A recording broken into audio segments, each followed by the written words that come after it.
আসসালামু আলাইকুম। সবাইকে স্বাগত জানাচ্ছি আমার দেশ টপ নিউজে। সঙ্গে আছি তামান্না মিনহাজ। শুরুতেই শিরোনাম।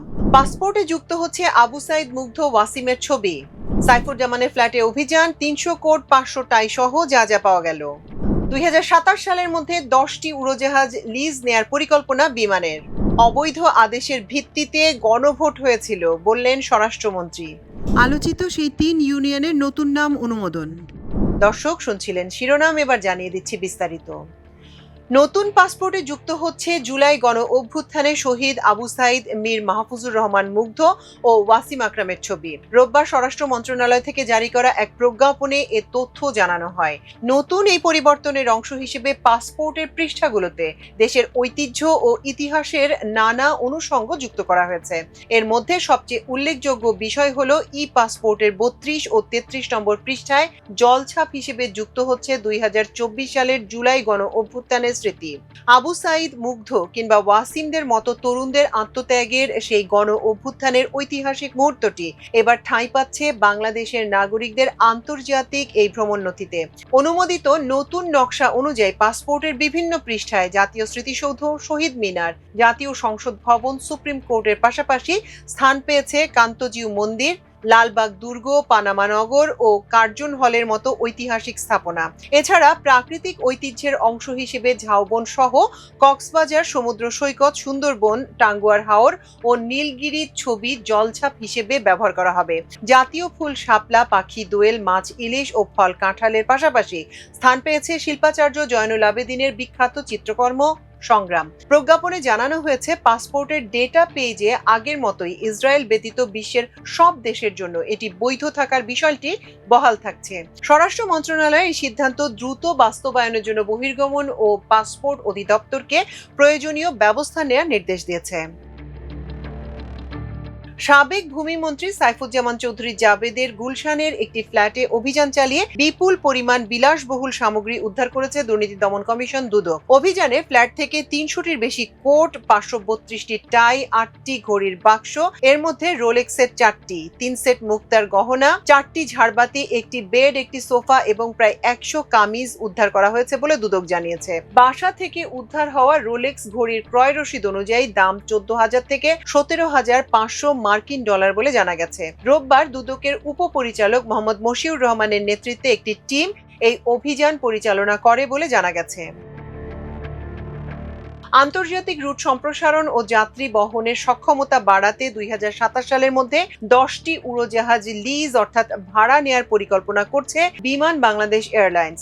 নতুন কেনা ১৪টি বোয়িং উড়োজাহাজ ২০৩১ সাল থেকে বিমান বহরে যুক্ত হবে। তবে তার আগ পর্যন্ত সক্ষমতার ঘাটতি পূরণে এই পদক্ষেপ নেওয়া হয়েছে। রবিবার বেসামরিক বিমান চলাচল ও পর্যটন প্রতিমন্ত্রী এম রশিদুজ্জামান মিল্লাত বলেন, আমরা এবছরের মধ্যে 10টি উড়োজাহাজ লিজ নেয়ার পরিকল্পনা করছি।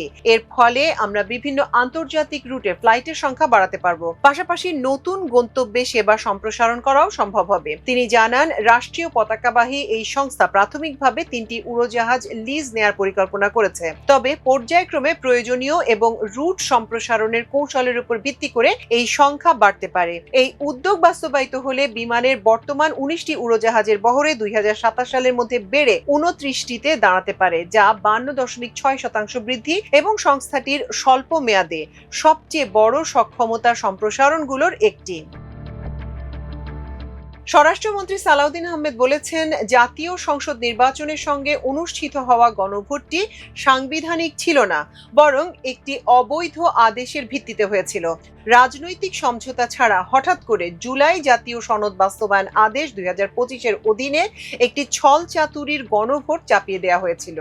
রোববার বিকেলে রাজধানীর জাতীয় প্রেস ক্লাবের আব্দুস সালাম হলে গণ অধিকার পরিষদ আয়োজিত রক্ত স্নাত জুলাই, প্রেক্ষাপট, রক্তের ঋণ এবং কোন পথে বাংলাদেশ শীর্ষক আলোচনা সভায় অতিথির বক্তব্যে স্বরাষ্ট্রমন্ত্রী এসব কথা বলেন। গত ১৭ই ফেব্রুয়ারি জাতীয় সংসদ নির্বাচনের সঙ্গে অনুষ্ঠিত গণভোটের সমালোচনা করে স্বরাষ্ট্রমন্ত্রী বলেন, সেই গণভোটটি সাংবিধানিক ছিল না, বরং একটি অবৈধ আদেশের ভিত্তিতে হয়েছিল। রাজনৈতিক সমঝোতা ছাড়া হঠাৎ করে জুলাই জাতীয় সনদ বাস্তবায়ন আদেশ ২০২৫ এর অধীনে একটি ছলচাতুরির গণভোট চাপিয়ে দেওয়া হয়েছিল, যেখানে 4টি প্রশ্নের বিপরীতে কেবল একটি হাঁ বা না উত্তরের বিধান রাখা হয়। তিনি বলেন, রাজনৈতিক সমঝোতার দলিল হিসেবে সংসদের দক্ষিণ প্লাজায় স্বাক্ষরিত জুলাই জাতীয় সনদ 2025-এর পক্ষে জনগণ আছে কিনা সে বিষয়ে কেবল একটি সুনির্দিষ্ট প্রশ্নে গণভোট হওয়া উচিত ছিল। বগুড়া শিবগঞ্জ ও মোকামতলা উপজেলার বহুল আলোচিত 3 ইউনিয়নের নতুন নামকরণ করা হয়েছে। গণশুনানির পর নবগঠিত 3 ইউনিয়নের নতুন নাম ঠিক করা হয়েছে। রোববার সকালে নামগুলো ঘোষণা করেছেন জেলা প্রশাসক তৌফিকুর রহমান। তার কার্যালয়ে অনুষ্ঠিত সভায় এ ব্যাপারে রেজুলেশন পাশ হয়। এ সময় সরকারি বিভিন্ন দপ্তরের কর্মকর্তারা উপস্থিত ছিলেন। নতুন নামগুলো হলো শিবগঞ্জ উপজেলার মীরবাড়ি ইউনিয়নের পরিবর্তে নতুন নাম বেতগাড়ি ইউনিয়ন, মোকামতলা উপজেলার সীমান্ত ইউনিয়নের পরিবর্তে জগন্নাথপুর ইউনিয়ন এবং দিগন্ত ইউনিয়নের পরিবর্তে রহবল ইউনিয়ন নামকরণ করা হয়েছে। বগুড়া জেলা প্রশাসক তৌফিকুর রহমান জানান, জেলা প্রশাসনের সমন্বয় সভায় 3টি ইউনিয়নের নতুন নাম অনুমোদন করা হয়েছে। এখন প্রস্তাবটি স্থানীয় সরকার মন্ত্রণালয়ে পাঠানো হবে। মন্ত্রণালয়ের অনুমোদনের পর নতুন নামগুলো গেজেট আকারে প্রকাশ করা হবে। জানা গেছে, গত 14 জুন সরকারি প্রজ্ঞাপনের মাধ্যমে বগুড়া শিবগঞ্জ ও নবগঠিত মোকামতলা উপজেলার 4টি নতুন ইউনিয়ন গঠন করা হয়।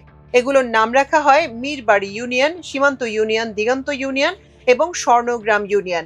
এর মধ্যে মীরবাড়ি গ্রামটি বগুড়া 2 শিবগঞ্জ মোকামতলা আসনের সংসদ সদস্য, স্থানীয় সরকার, পল্লী উন্নয়ন ও সমবায় প্রতিমন্ত্রী মীর শাহে আলমের পৈতৃক বাড়ির নাম।